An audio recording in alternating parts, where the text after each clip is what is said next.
What if I told you that one medieval battle, fought in a muddy field, lasting only a few hours, decided which nations would rise, which kings would fall, and why Europe looks the way it does today? The problem we're solving today is simple but powerful. Why did Europe stop being a collection of feudal warlords and start becoming modern nations? And how did the Battle of Bouvines make it happen?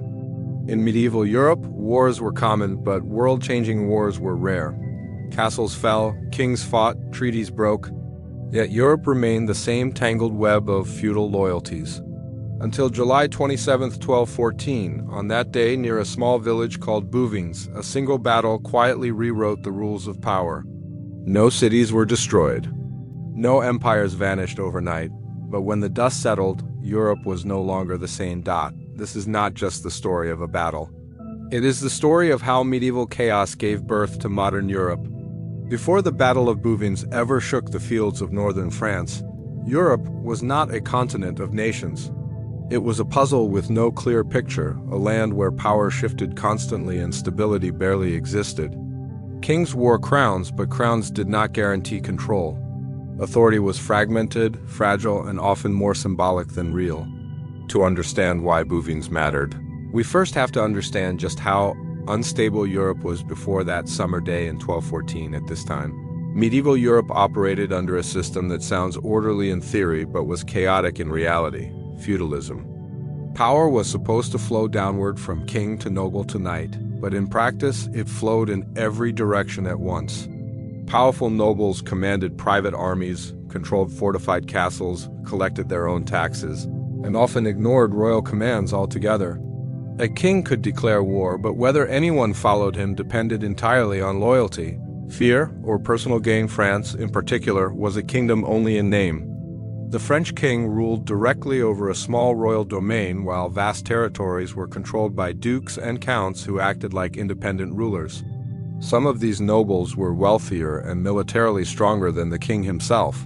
Loyalty to the crown was conditional and temporary, and rebellion was not an exception, it was expected. France was a patchwork of rival powers stitched together by fragile agreements and forced marriages across the Channel. England held a strange and dangerous advantage. The English king was not just a foreign rival, he was also a major landholder inside France.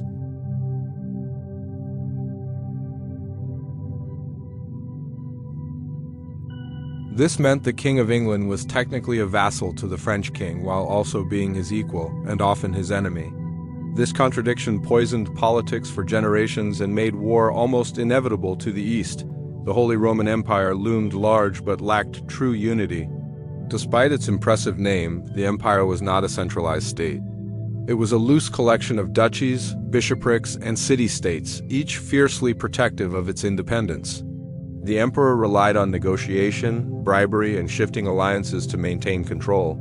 When that balance failed, rival claimants to the throne emerged, turning imperial politics into a constant power struggle. What made this situation even more dangerous was the absence of any clear rule for resolving disputes.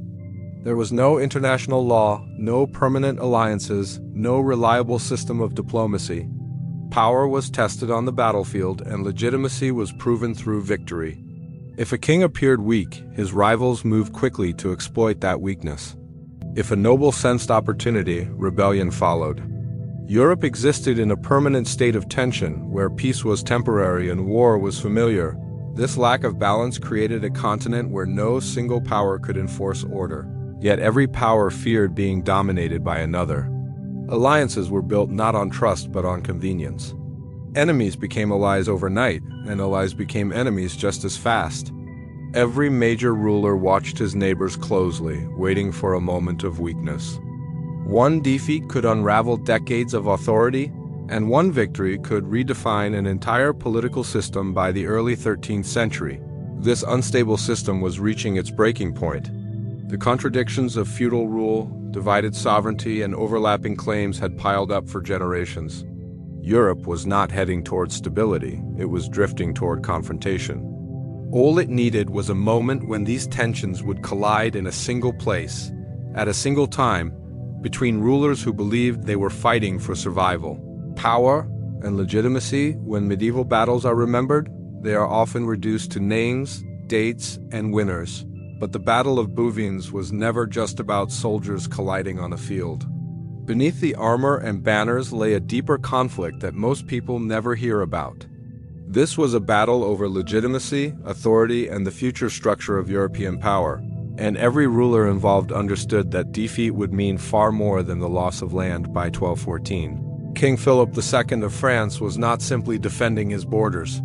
He was defending the very idea that a king could rule without being constantly challenged by his own nobles. Philip had spent years slowly reclaiming territories from the English crown, expanding royal authority, and weakening rebellious lords. Every victory strengthened the monarchy, but every gain also made enemies. Powerful nobles who had once acted freely now felt cornered, and they began searching for a way to stop him. Across the Channel, King John of England faced a crisis of his own. His failures in France had already cost him key territories, and his authority at home was unraveling. English barons doubted his leadership, questioned his competence, and openly resisted his rule. For John, Bouvines was not just an opportunity to reclaim lost lands. It was a chance to restore his reputation and silence opposition. A victory against Philip could reassert his dominance and prove that he still deserved the crown, but King John did not stand alone. He became the center of a much larger coalition, one built not on loyalty but on shared fear of French power. The Holy Roman Emperor Otto IV joined the alliance because Philip supported Otto's rival for the imperial throne. Defeating France would strengthen Otto's position and crush opposition within the empire. At the same time, rebellious French nobles saw this alliance as their last chance to break free from royal control and reclaim their independence. This coalition represented a rare alignment of interests, but it was also dangerously unstable. Each member wanted something different. The English king wanted redemption, the emperor wanted legitimacy, and the nobles wanted autonomy. What united them was the belief that Philip II had to be stopped before France became too powerful to challenge. Bouvines was their moment to reverse history before it solidified against them for Philip II. The stakes were brutally clear. If he lost, France would not simply lose territory. His authority would shatter. Nobles who had bent the knee would rise in rebellion.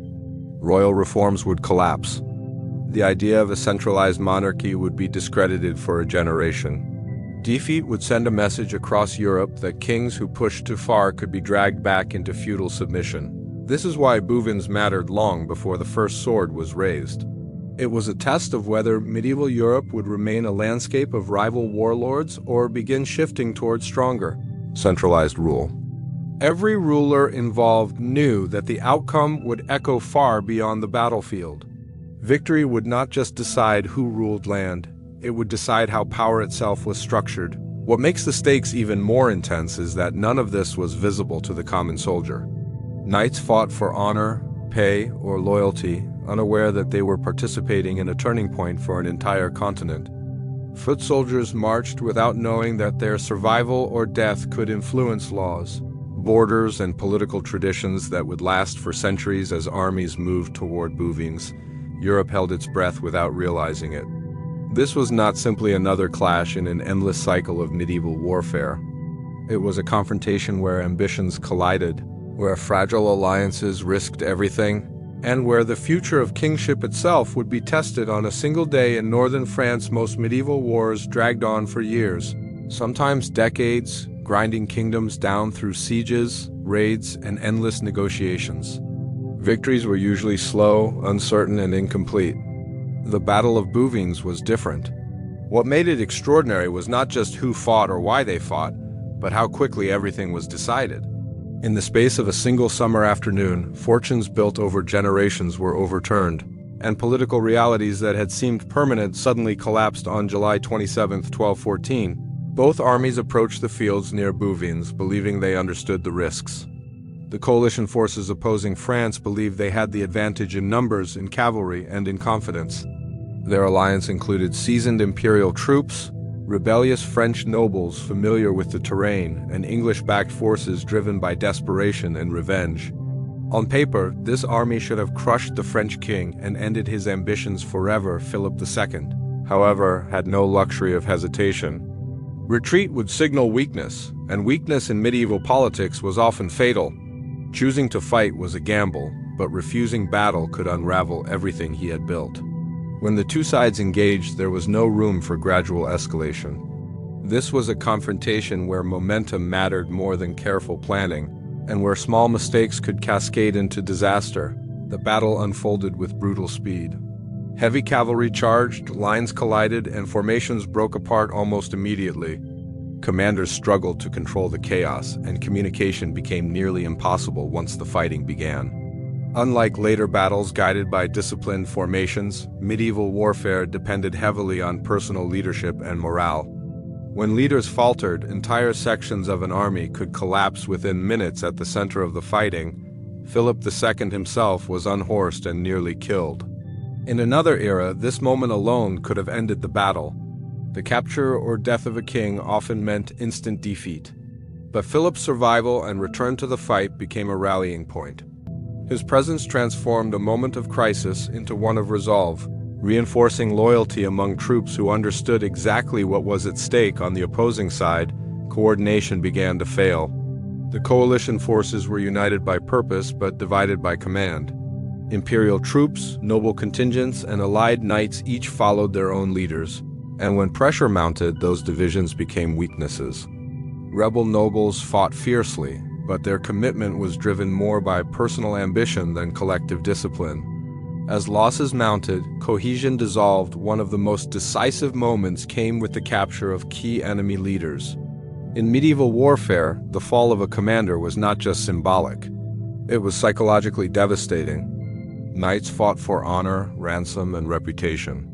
And when prominent figures were taken prisoner, morale collapsed rapidly. Panic spread faster than orders, and retreat followed confusion. By late afternoon, the outcome was no longer in doubt.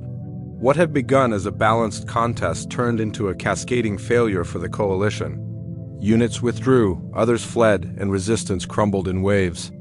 The field belonged to France, not because of overwhelming force, but because momentum had shifted in moments that could never be recovered. What makes this battle remarkable is not just how quickly it ended, but how final it was. There would be no rematch, no slow reversal, no opportunity to repair the damage. In a world where power depended on perception, the perception of victory mattered as much as victory itself. News traveled fast, and within days, rulers across Europe understood that something irreversible had occurred.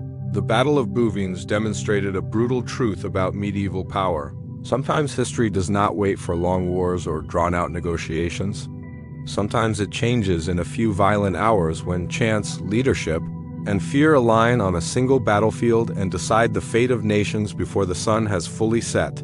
When we imagine the collapse of power in medieval history, we often picture burning cities, shattered walls, and conquered capitals. The aftermath of the Battle of Bouvines looked nothing like that. No great city was destroyed. No throne was physically overturned on the battlefield. And yet, the consequences of that single afternoon quietly dismantled empires and shattered ambitions in ways far more permanent than fire or siege ever could. The most immediate victim of Bouvines was not a kingdom, but legitimacy. In medieval Europe, authority rested on perception as much as force. A ruler who lost decisively did not just lose soldiers, he lost credibility.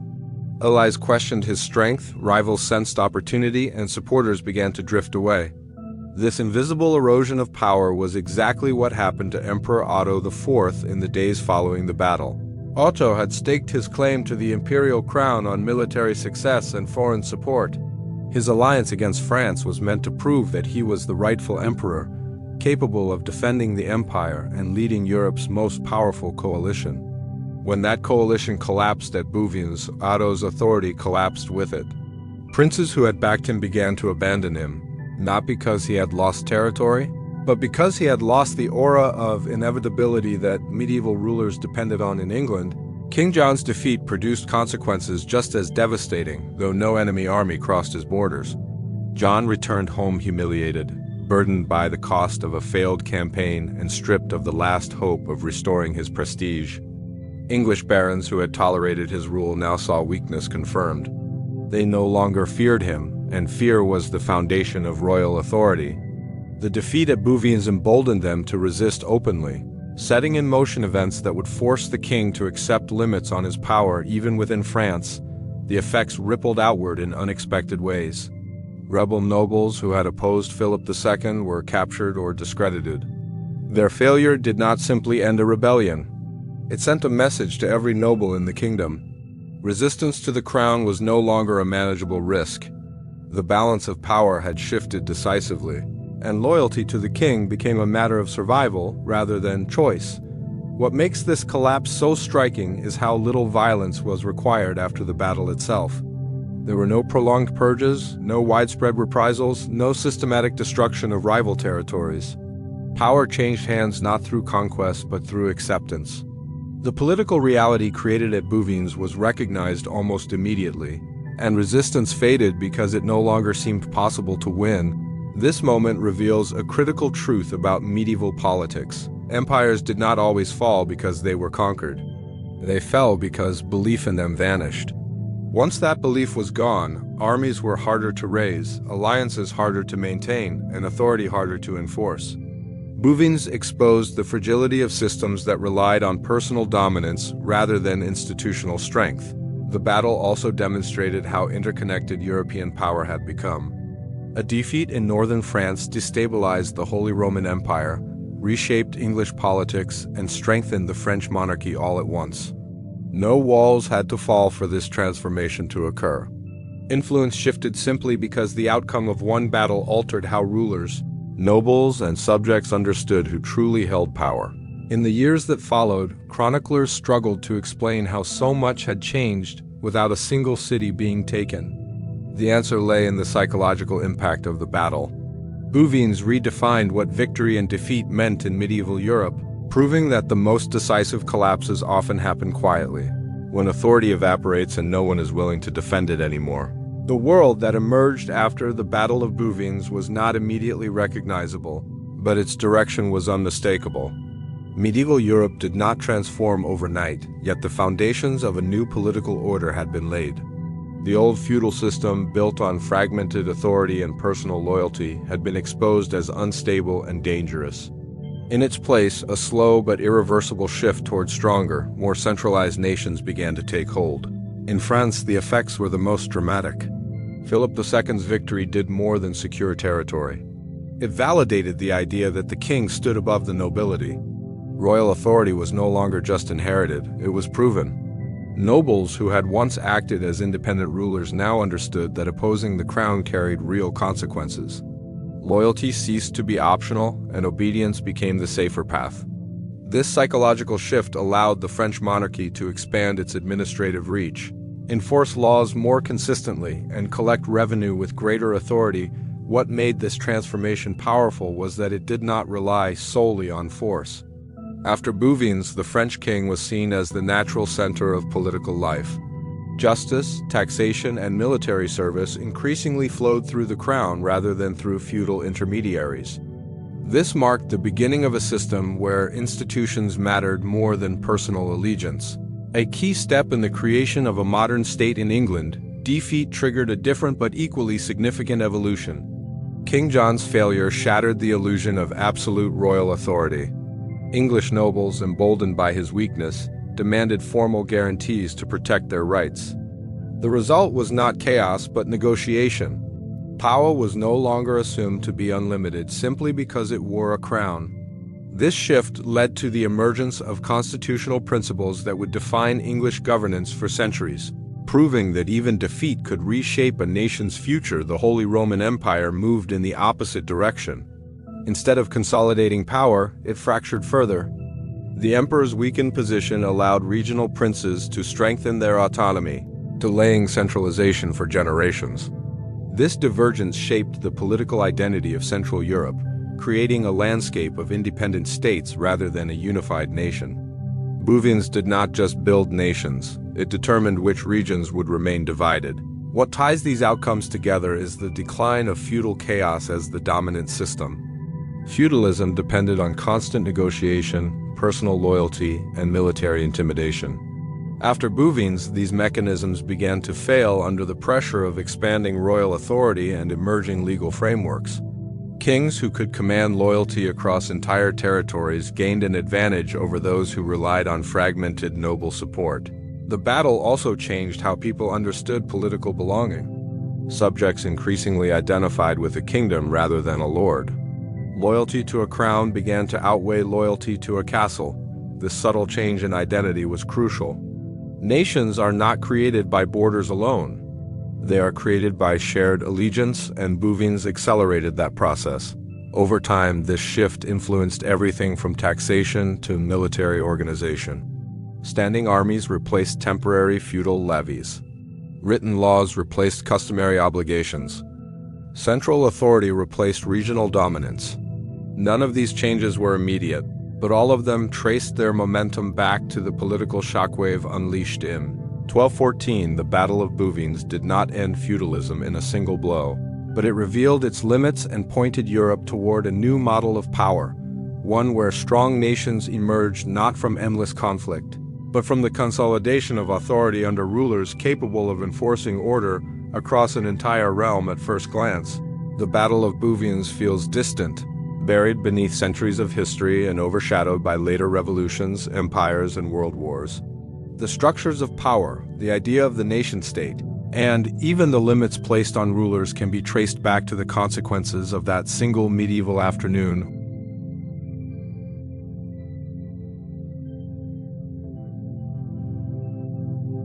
Before 1214, strong kings were the exception, not the rule. After Bouvines, the French monarchy became a model for how power could be consolidated without endless internal warfare. This model influenced neighboring kingdoms, demonstrating that a ruler who could command loyalty across an entire territory was more effective than one constantly negotiating with rival nobles.